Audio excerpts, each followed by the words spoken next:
What's up, everybody? Brothers, sisters, psychonauts, and seekers of truth. It is Ananka, and welcome to my bazaar. Today, I am going to be reading the Greek myth, The Palace of Olympus. This version comes from the book Greek Gods and Heroes by Robert Graves. With all that being said, let our story begin. The 12 most important gods and goddesses of ancient Greece, called the Olympians, belonged to the same large, quarrelsome family. Though thinking little of the smaller, old-fashioned gods over whom they ruled, they thought even less of mortals. All the Olympians lived together in an enormous palace, set well above the usual level of clouds at the top of Mount Olympus, the highest mountain in Greece. Great walls, too steep for climbing, protected the palace. The Olympians' masons, gigantic one-eyed cyclops, had built them on much the same plan as royal palaces on Earth. At the southern end, just behind the council hall, and looking towards the famous Greek cities of Athens, Thebes, Sparta, Corinth, Argos, and Mycenae, were the private apartments of King Zeus, the father god, and Queen Hera, the mother goddess. The northern end of the palace, looking across the valley of Tempe toward the wild hills of Macedonia, consisted of the kitchen, banqueting hall, armory, workshops, and servants' quarters. In between came a square court open to the sky, with covered cloisters and private rooms on each side, belonging to the other 5 Olympian gods and the other 5 Olympian goddesses. Beyond the kitchen and servants' quarters stood cottages for smaller gods, sheds for chariots, stables for horses, kennels for hounds, and a sort of zoo where the Olympians kept their sacred animals. These included a bear, a lion, a peacock, an eagle, tigers, stags, a cow, a crane, snakes, a wild boar, white bulls, a wild cat, mice, swans, herons, an owl, a tortoise, and a tank full of fish. In the council hall, the Olympians met at times to discuss mortal affairs, such as which army on earth should be allowed to win a war, and whether they ought to punish some king or queen who had been behaving proudly or disgustingly. But for the most part, they were too busy with their own quarrels and lawsuits to make such notice of mortal affairs. King Zeus had an enormous throne of polished black Egyptian marble, decorated in gold. 7 steps led up to it, each of them enameled with one of the 7 colors of the rainbow. A bright blue covering above showed that the whole sky belonged to Zeus alone. And on the right arm of his throne perched a ruby-eyed, golden eagle, clutching jagged strips of pure tin, which meant that Zeus could kill whatever enemy he pleased by throwing a thunderbolt of forked lightning at them. A purple ram's fleece covered the cold seat. Zeus used it for magical rain-making in times of drought. He was a strong, brave, stupid, noisy, violent and conceited god, and always on the watch lest his family should try to get rid of him. having once himself got rid of his wicked, idle, cannibalistic father Cronus, king of the Titans and Titanesses, the Olympians could not die, but Zeus, with the help of his two elder brothers, Hades and Poseidon, had banished Cronus to a distant land in the Atlantic, perhaps the Azores, perhaps Tory Island off the coast of Ireland. Zeus, Hades, and Poseidon then drew lots for the 3 parts of Cronus's kingdom. Zeus won the sky, Poseidon the sea, Hades the underworld. They shared the earth between them. One of Zeus's emblems was the eagle, another was the woodpecker. Cronus managed at last to escape from the island in a small boat, and, changing his name to Saturn, settled quietly among the Italians, and behaved very well. In fact, until Zeus discovered his escape and banished him again, Saturn's reign was known as the Golden Age. Mortals in Italy lived without work or trouble, eating only acorns, wild fruit, honey, and pig nuts, and drinking only milk or water. They never fought wars, and they spent their days dancing and singing. Queen Hera had an ivory throne, with 3 crystal steps leading up to it. Golden cuckoos and willow leaves decorated the back, and a full moon hung above it. Hera sat on a white cowskin, which she sometimes used for rain-making magic, if Zeus could not be bothered to stop a drought. She disliked being Zeus's wife, because he was frequently marrying mortal women and sang, with a sneer, that these marriages did not count. His brides would soon grow ugly and die, but she was his queen, and perpetually young and beautiful. When first asked to marry him, Hera had refused, and had gone on refusing every year for 300 years. But one springtime, Zeus disguised himself as a poor cuckoo caught in a thunderstorm, and tapped at her window. Hera, not seeing through his disguise, let the cuckoo in, stroked his wet feathers, and whispered, "Poor bird, I love you." At once, Zeus changed back again into his true shape and said, "Now you must marry me." After this, however badly Zeus behaved, Hera felt obliged to set a good example to gods and goddesses and mortals, as the mother of heaven. Her emblem was the cow, the most motherly of animals.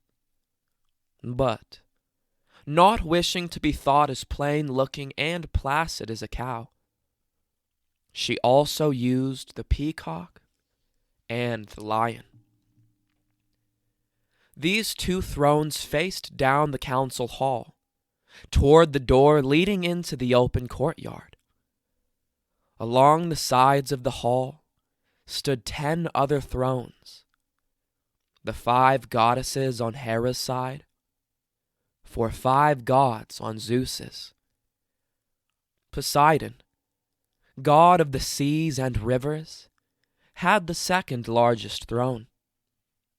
It was of gray-green white-streaked marble, ornamented with coral, gold, and mother of pearl. The arms were carved in the shape of sea beasts, and Poseidon sat on seal skin.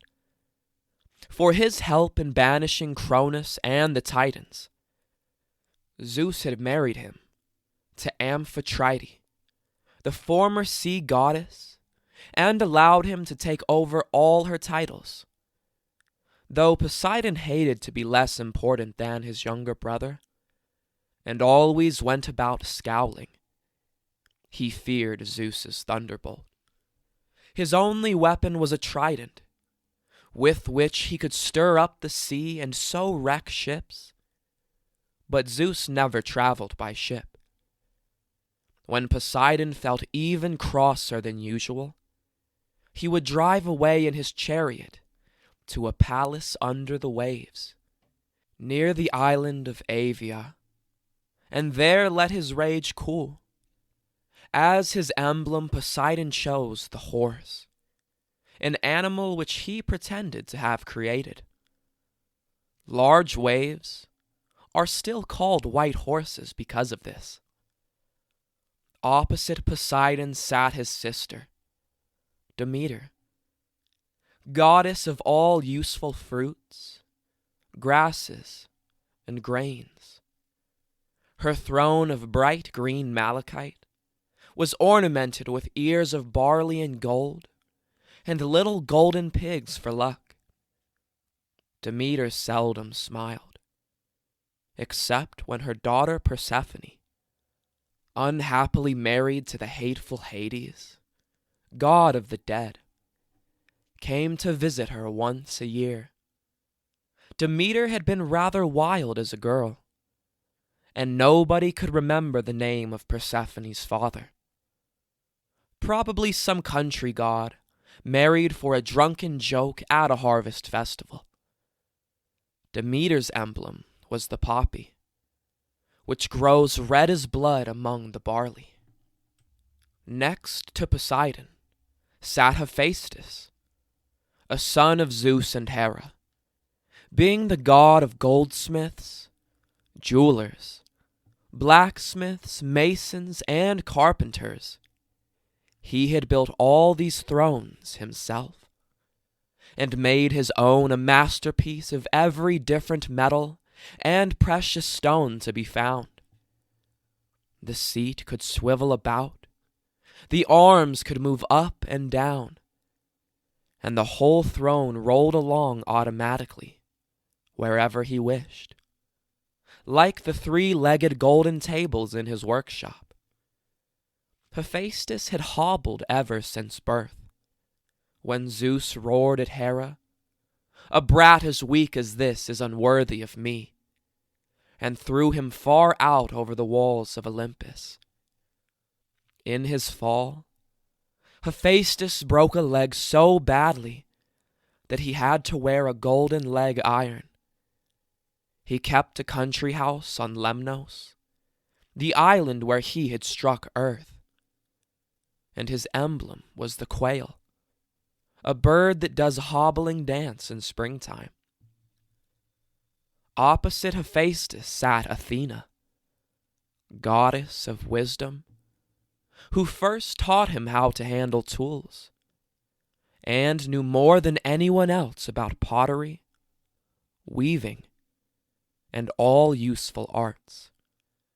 Her silver throne had golden basketwork at the back and sides, and a crown of violets made from blue lapis lazuli set above it.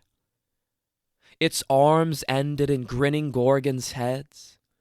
Athena, wise though she was, did not know the names of her parents.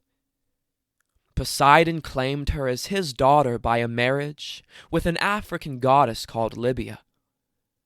It is true that, as a child, she had been found wandering in a goatskin by the shores of a Libyan lake. But rather than admit herself the daughter of Poseidon, whom she thought very stupid, she allowed Zeus to pretend she was his. Zeus announced that one day, overcome by a fearful headache, he had howled aloud like 1,000 wolves hunting in a pack. Hephaestus, he said, then ran up with an axe and kindly split open his skull, and out sprang Athena, dressed in full armor. Athena was also a battle goddess, yet never went to war unless forced. being too sensible to pick quarrels. And when she fought, always won. She chose the wise owl as her emblem and had a townhouse at Athens. Next to Athena sat Aphrodite, goddess of love and beauty. Nobody knew who her parents were, either. The south wind said that he had once seen her floating in a scallop shell off the island of Cythera, and steered her gently ashore. She may have been a daughter of Aphrodite by a smaller god named Triton, who used to blow roaring blasts on a conch, or perhaps by old Cronus. Aphrodite refused to say a word on the subject. Aphrodite's throne was silver, inlaid with beryls and aquamarines, the back shaped like a scallop shell, the seat made of swan's down, and under her feet lay a golden mat, an embroidery of golden bees, apples, and sparrows. Aphrodite had a magic girdle, which she would wear wherever she wanted to make anyone love her madly. To keep Aphrodite out of mischief, Zeus decided that she needed a hard-working, decent husband, and naturally chose his son Hephaestus. Hephaestus exclaimed, "Now I am the happiest god alive." But she thought it was disgraceful to be the wife of a sooty-faced, horny-handed, crippled smith, and insisted on having a bedroom of her own. Aphrodite's emblem was the dove, and she would visit Paphos in Cyprus once a year to swim in the sea for good luck.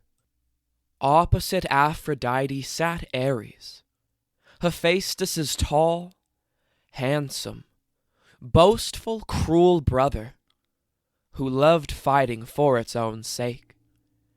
Ares and Aphrodite were continually holding hands and giggling in corners, which made Hephaestus jealous.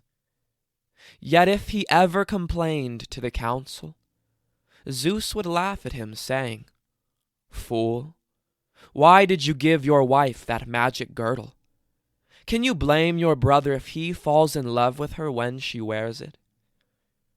Ares' throne was built of brass, strong and ugly, those huge brass knobs in the shape of skulls, and that cushion cover of human skin. Ares had no manners, no learning, and the worst of taste. Yet Aphrodite thought him wonderful. His emblems were a wild boar and a blood-stained spear. He kept a country house among the rough woods of Thrace. Next to Ares sat Apollo, the god of music, poetry, medicine, archery, and young unmarried men. Zeus's son by Leto, one of the smaller goddesses, whom he married to annoy Hera. Apollo rebelled against his father once or twice, but got well punished each time, and learned to behave more sensibly. His highly polished golden throne had magical inscriptions carved all over it, a back shaped like a lyre, and a python skin to sit on. Above hung a golden sun disk with 21 rays shaped like arrows, because he pretended to manage the sun. Apollo's emblem was a mouse. Mice were supposed to know the secrets of earth and tell them to him. He preferred white mice to ordinary ones. Most boys still do. Apollo owned a splendid house at Delphi, on the top of Mount Parnassus, built around the famous oracle which he stole from Mother Earth, Zeus's grandmother. Opposite Apollo sat his twin sister, Artemis, goddess of hunting and of unmarried girls, from whom he had learned medicine and archery. Her throne was of pure silver, with a wolfskin to sit on, and the back shaped like two date palms, one on each side of a new moon boat. Apollo married several mortal wives at different times. Once he chased a girl named Daphne, who cried out for help to Mother Earth, and got turned into a laurel tree before he could catch and kiss her. Artemis, however, hated the idea of marriage, although she kindly took care of mothers when their babies were born. She much preferred hunting, fishing, and swimming in moonlit mountain pools. If any mortals happened to see her without clothes, she used to change him into a stag and hunt him to death. She chose as her emblem the she-bear, the most dangerous of all wild animals in Greece. Last in the row of gods sat Hermes, Zeus's son by a smaller goddess named Maia, after whom the month of May is called. Hermes, the god of merchants, bankers, thieves, fortune-tellers, and heralds, born in Arcadia. His throne was cut out of a single piece of solid gray rock. The arms shaped like ram's heads, and a goatskin for the seat. On his back he had carved a swastika, this being the shape of a fire-making machine invented by him, the fire drill. Until then, housewives used to borrow glowing pieces of charcoal from their neighbors. Hermes also invented the alphabet, and one of his emblems was the crane, because cranes fly in a V, the first letter he wrote. Another of Hermes' emblems was a peeled hazel stick, which he carried as the messenger of the Olympians. White ribbons dangled from it, which foolish people often mistook for snakes. Last in the row of goddesses sat Zeus's eldest sister, Hestia, goddess of the home, on a plain, uncarved wooden throne, and a plain cushion woven of undyed wool. Hestia, the kindest and most peaceful of all the Olympians, hated the continual family quarrels, and never troubled to choose any particular emblem of her own. She used to tend the charcoal hearth in the middle of the council hall. That made 6 gods and goddesses. But one day, Zeus announced that Dionysius, his son by a mortal woman named Semele, had invented wine and must be given a seat in the council. 13 Olympians would have been an unlucky number, so Hestia offered him her seat, just to keep the peace. Now there were 7 gods and 5 goddesses, an unjust state of affairs because, when questions about women had to be discussed, the gods outvoted the goddesses. Dionysius' throne was gold-plated, fir wood, ornamented with bunches of grapes carved in amethyst, a violet-covered stone, snakes carved in serpentine, a stone with many markings, and various horned animals besides, carved in onyx, a black and white stone, sard, a dark red stone, jade, a dark green stone, and carnelian, a pink stone. He took the tiger for his emblem, having once visited India at the head of a drunken army, and brought tigers back as souvenirs. Of the other gods and goddesses living on Olympus, Heracles the porter slept in the gatehouse, and Poseidon's wife Aphrodite has already been mentioned. There were also Dionysius' mother Semele, whom he persuaded Zeus to turn into a goddess, Ares' hateful sister Eris, goddess of quarrels, Iris, Hera's messenger, who used to run along the rainbow, the goddess Nemesis, who kept a list for the Olympians of proud mortals due to be punished, Aphrodite's wicked little son Eros, god of love, who enjoyed shooting arrows at people to make them fall ridiculously in love, Hebe, goddess of youth, who married Heracles, Ganymede, Zeus's handsome young cupbearer, the 9 muses, who sang in the banqueting hall, and Zeus's ancient mother, Rhea, whom he treated very shabbily, though she had once saved his life by a trick when Cronus wanted to eat him. In a room behind the kitchen sat the 3 Fates, named Clotho, Lachesis, and Atropos. They were the oldest goddesses in existence, too old for anybody to remember where they came from. The Fates decided how long each mortal should live, spinning a linen thread to measure exactly so many inches and feet for months and years, and then snipping it off with a pair of shears. They also knew, but seldom revealed, what would be the fate of each Olympian god. Even Zeus feared them for that reason.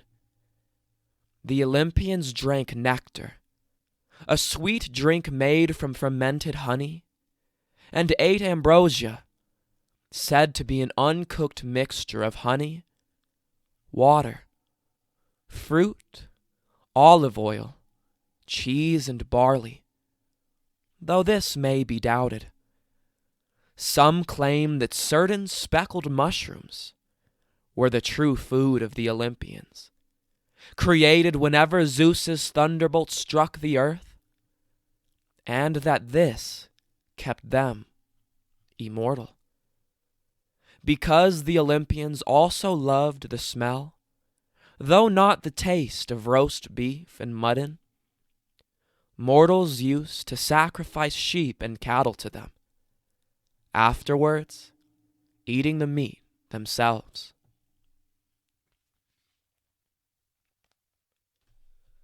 All right, everybody. That is the end of our story. If you enjoyed it, don't forget to like, share, subscribe. Share with us any encounters that you have had with the Greek gods down in the comments. Check out the other playlists on my channel, and I will see you in the next one, fam. Deuces.